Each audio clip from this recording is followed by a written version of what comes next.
आई है, उसकी वजह से काफी उनकी लागत बढ़ते आती है और दूसरे राज्यों के बनिस्पत यहाँ सरकारी दर पर धान की खरीद या ईख की खरीद करीब करीब नगण्य है। ईख के खरीद को लेकर भी लोगों ने जो बताया कि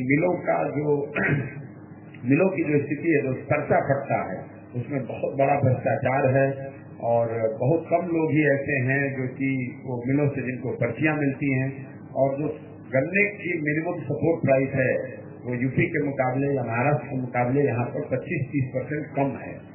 लोगों ने ये भी बताया कि पिछले कुछ 1-2 सालों में मिलों के दबाव में लोगों ने गन्ने की एक विशेष वैरायटी की खेती शुरू कर दी है, जिसमें कि रोग बहुत ज्यादा लग रहा है। पिछले साल कुछ लोगों ने गन्ने के सूखा ग्रस्त होने की भी बात कही है। तो किसानों की स्थिति बाई लार्ज यहाँ पर बढ़े हुए लागत मूल्य और सरकार का जो समर्थन मूल्य है वो न मिल पाने की वजह से भयावह है पलायन और किसान की समस्या। इसके अलावा जो 3-4 बातें मैंने देखी, उससे आपको मैं साझा करना चाह रहा हूँ। हम लोग सब जानते हैं कि पूरे बिहार में जब मैं घूम रहा हूँ, आपको कोई पता है, शिक्षा व्यवस्था पूरी तरह से ध्वस्त है, ये बात हम लोग जानते ही। लेकिन मैं जब 150 किलोमीटर पैदल चला तो ज्यादातर हम लोग 2-3 स्कूल तो जरूर दिन में देखते हैं। रास्ते पे प्राथमिक विद्यालय है, माध्यमिक विद्यालय है, +2 की संस्थाएं। अभी तक मुझे 1-2 जगह अगर आप छोड़ दें तो कोई ऐसा विद्यालय नहीं मिला जिसमें बिल्डिंग, टीचर और बच्चे तीनों हो। जहाँ बिल्डिंग है वहाँ टीचर नहीं है, टीचर है तो बिल्डिंग नहीं है, और दोनों है तो बच्चे नहीं है। कुछ जगह ऐसे भी नहीं है, 2 जगह मैंने देखा जहाँ नई बिल्डिंग, करोड़ों की बिल्डिंग बनी है, शिक्षक भी हैं लेकिन वहाँ बच्चे ही नहीं है। लेकिन ज्यादातर जगह पर ये जो असंतुलन है वो समझ से परे है।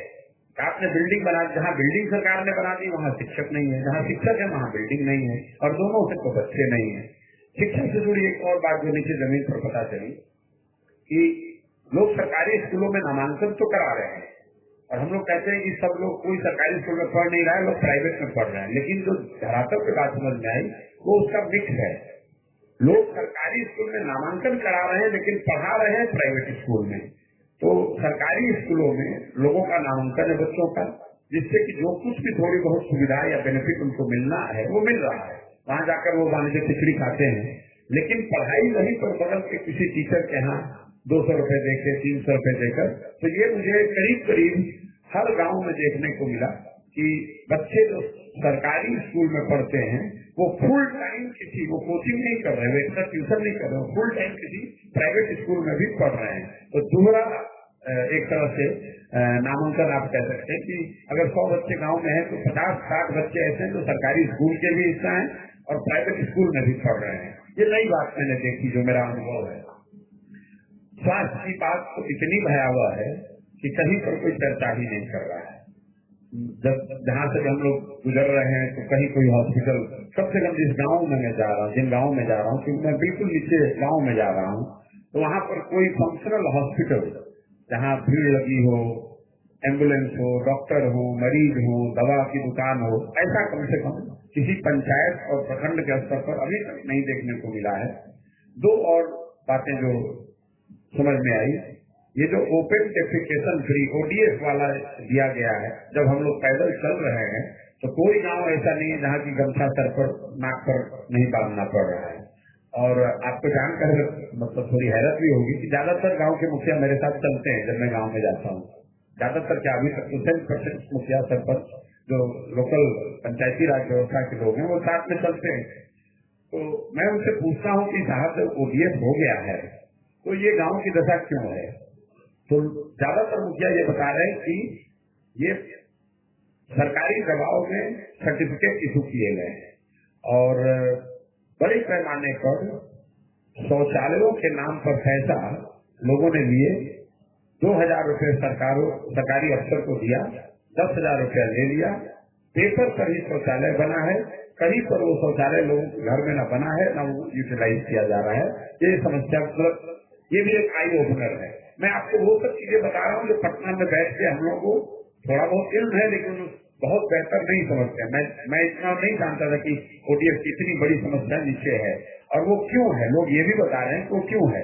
वो इसलिए है कि ऐसी यहाँ व्यवस्था बना दी गई कि आपको शौचालय के नाम पर आप 2000 से 6000 रुपए तक अलग अलग जगह पर लोगों ने अलग अलग रेट बताए कि जो सरकारी कर्मचारी या अधिकारी हैं उन्होंने 2 से 6000 रुपए लिए और आपको बाकी बचे 12000 के पैसे दे दिए। आपको कहा ही नहीं कि आपको शौचालय बनाना है। तो इस तरह से ज्यादातर शौचालय जो है वो पेपर पर ही बने हैं और जो गांव ओडीएफ का स्टेटस का क्लेम करते हैं वो बिल्कुल टोटल पार्ट है। दो और बात, सड़कों को लेकर एक भावना हम लोग की जनरल है कि बिहार में सड़कें बेहतर हुई हैं।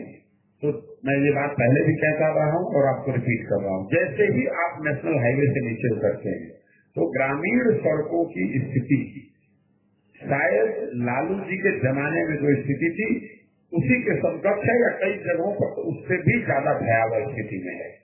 लोग बता रहे हैं कि पिछले ज्यादातर जगहों पर जहाँ रोड नहीं है या टूट गया है, लोग बता रहे हैं कि पिछले 4-5 साल में और खासकर जो आरईओ वाले जो रूरल इंजीनियरिंग डिपार्टमेंट के जो सड़कें हैं वो भयावह स्थिति में है। कहीं पर मुझे अभी तक 2-3 किलोमीटर भी ऐसा नहीं मिला जहाँ मैं पैदल चल रहा हूँ जो कि पिच रोड बढ़िया बनी हो जिस पर आप चल सकते हैं। मैं 150 किलोमीटर में मैं 3 किलोमीटर का दावा कर रहा हूँ और मैं जानता हूँ कि कुछ लोग इसको काउंटर करेंगे, इसलिए मैं इसका वीडियो भी बनवा रहा हूँ, उसको मैं रिलीज भी करूंगा। पूरे रास्ते का मैं ड्रोन से वीडियो बनवा रहा हूँ। तो आप देखेंगे कि शायद ही, चाहे आप किनरवा चले जाइए, फिर चरवा के आगे चले जाइए, यहाँ पर मैं कल बेलवा गाँव में गया हुआ था, जितने गाँव में गया हर गांव में सड़कों की स्थिति भयावह है। ग्रामीण सड़क की स्थिति, नली गली की स्थिति भयावह है और अभी बारिश नहीं है, अभी तो बिल्कुल सूखा हुआ है। तो लोग बता रहे हैं कि भाई अगर एक दिन भी बारिश हो जाती है तो बिल्कुल उस पर चलना भी मुश्किल है। एक जो नई बात और समझ में आई जो सुनने को मिली लोगों से, वो है बिजली के बिल की समस्या। ये भी एक समस्या जो हम लोग पटना में, दिल्ली में बैठते हैं तो ऐसा लगता है कि बिजली के क्षेत्र में विकास कुछ हुआ है बिहार में, लेकिन ज्यादातर गांव में मुझे लोग बता रहे हैं कि बिजली के बहुत इन्फ्लेटेड बिल, बहुत बढ़कर जो बिल आ रहे हैं उसकी वजह से लोग तबाह हैं। और उसमें 2 तरह की गलती हुई है। एक तो बीपीएल के नाम पर बहुत ज्यादा लोगों ने कनेक्शन ले लिए या सरकार ने कनेक्शन दे दिए। अब बल्ब आप जला रहे हैं 3, क्योंकि मैंने इसको समझने का प्रयास किया कि इतने बिल कितना बिल आ कैसे रहा है। आप 3 बिल बल्ब जला रहे हैं, 4 बल्ब जला रहे हैं, उनको बिल आ रहा है 6000, 8000, किसी को 15000, 20000। तो समझ में बात आ रही है कि बिल का एक मिनिमम लोड के आधार पर, कनेक्शन के आधार पर फिक्स कर दिया गया है और कई घरों में 3-3, 4-4 लोगों ने कनेक्शन ले लिए हैं और सब पर बिल आ रहा है। अब बल्ब चाहे 1 जलाए या 5 जलाए। और धीरे धीरे वो स्थिति ऐसी होती जा रही है कि हर गांव में हम लोग सूचीबद्ध भी करा रहे हैं, 25 से 50 परिवार ऐसे हैं जिनका बिजली का कनेक्शन काट दिया गया है क्योंकि वो बिल दे ही नहीं सकते हैं। कुछ लोग अदालतों का चक्कर लगा रहे हैं, लेकिन ज्यादातर लोग ये बता रहे हैं कि बिल नहीं दे पाए हैं, जिसकी वजह से उनका बिजली का बिल कट रहा है। इसके अलावा एक सर्वोच्च जो इस एरिया से जुड़ी हुई बात है, नरकटियागंज छोटी रेल लाइन की बात सबने बताई कि ये चालू होना चाहिए, उसकी बात हम लोग कर भी रहे हैं। जो यहाँ पर वन राज्य अधिनियम है जिसमें बालू और गिट्टी एक तरह से जनता के पहुंच या उनके जरूरत से बाहर हो गई है, उसका असर भी बड़े पैमाने पर दिख रहा है, रोजगार में भी दिख रहा है।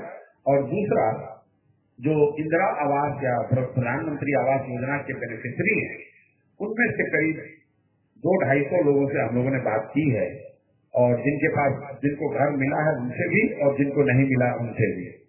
उन लोगों का भी ये बात, उनकी जो सबसे बड़ी शिकायत है कि एक तो इंदिरा आवास, प्रधानमंत्री आवास योजना में 25 से 30% टीसी जिसको कहते हैं, भ्रष्टाचार का सीधा पैसा लोगों को देना पड़ रहा है।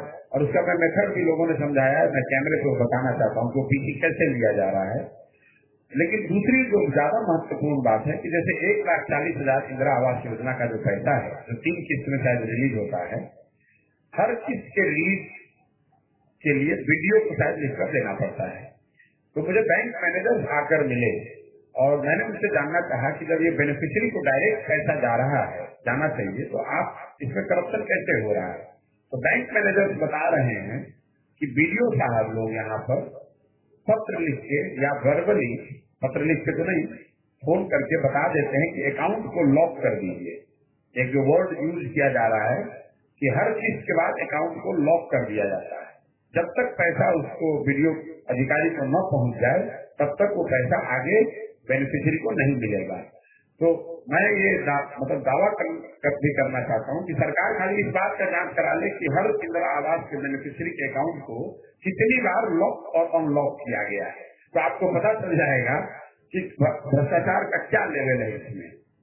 जितनी बार किसी बेनिफिशियरी ने पैसा देने से इनकार किया है या पैसा देने में उससे देरी हुई है, उतनी बार उसके अकाउंट को लॉक कर दिया गया, और लॉक होने के बाद जब पैसा अधिकारी के घर में जो भी उस पैसा लेने वाले उनके घर पहुंचा है, फिर अकाउंट को अनलॉक किया है। और ये तो ऑन रिकॉर्ड है, अगर अकाउंट लॉक हुआ है तो बैंक के रिकॉर्ड में है, फिर आपने अनलॉक किया, क्योंकि अनलॉक करने में आपको शायद 1 से 300 रुपए का फाइन भी लगता है, तो वो रिकॉर्ड है। तो सरकार वो देख सकती है कि कितनी बार इंदिरा आवास या प्राइम मिनिस्टर रोजगार आवास योजना के बेनिफिशियरीज का अकाउंट लॉक और अनलॉक किया जा रहा है। उसमें एक दूसरी बात और लोगों ने बताई, जो बालू की जो कीमत है, बालू और गिट्टी की जो कीमत है वो इतनी ज्यादा है, जैसे पूरे इस खरवट एरिया में लोग बता रहे हैं कि करीब 60 से 70 हजार रुपए लग रहा है एक ट्रक बालू लेने में। तो अगर 1,40,000 उनको पैसे मिले या मिलने हैं 3 किस्त में, उसमें 25 से 30 हजार उनको सो कॉल्ड पीसी लग गया या भ्रष्टाचार के भेंट चढ़ गया, तो बेनिफिशियरी के पास पैसा मिला 1,05,000 से 1,10,000, और उसमें अगर वो 60,000 या 70,000 का बालू ही खरीद लेगा तो घर तो बन भी नहीं सकता है। तो जो स्थिति शौचालयों की है वही स्थिति प्राइम मिनिस्टर आवास योजना की है। ज्यादातर जगहों पर जिन लोगों ने भी आवास का पैसा लिया भी है, उन्होंने इस पैसे का उपयोग घर बनाने के लिए नहीं किया या नहीं कर पाए हैं। तो ये बात बिल्कुल समझ में आ रही है। बाकी चीजें जो है वो आपकी जानकारी में है। अफसरशाही बहुत है, सरकार का कोई इकबाल नहीं है, सरकार को लेकर एक बड़ी उदासीनता कि भाई अब कुछ नहीं होने वाला है, यहाँ कोई फैक्ट्री नहीं है, बेरोजगारी बहुत है। ये बातें तो हम लोग सुनते ही रहते हैं हर जगह। ये कुछ नई बातें जो मेरे समझ में ध्यान में अभी तक संज्ञान में आई है वो मैंने आपको बता दी। अब हम लोग क्या कर रहे हैं मैं वो आपको बता दूं। जैसा कि पद यात्रा का उद्देश्य है, जब मैं पैदल चल रहा हूँ तो हर गांव हर पंचायत से ऐसे लोगों को चिन्हित किया जा रहा है जिनको साथ लेकर चलने की जरूरत है।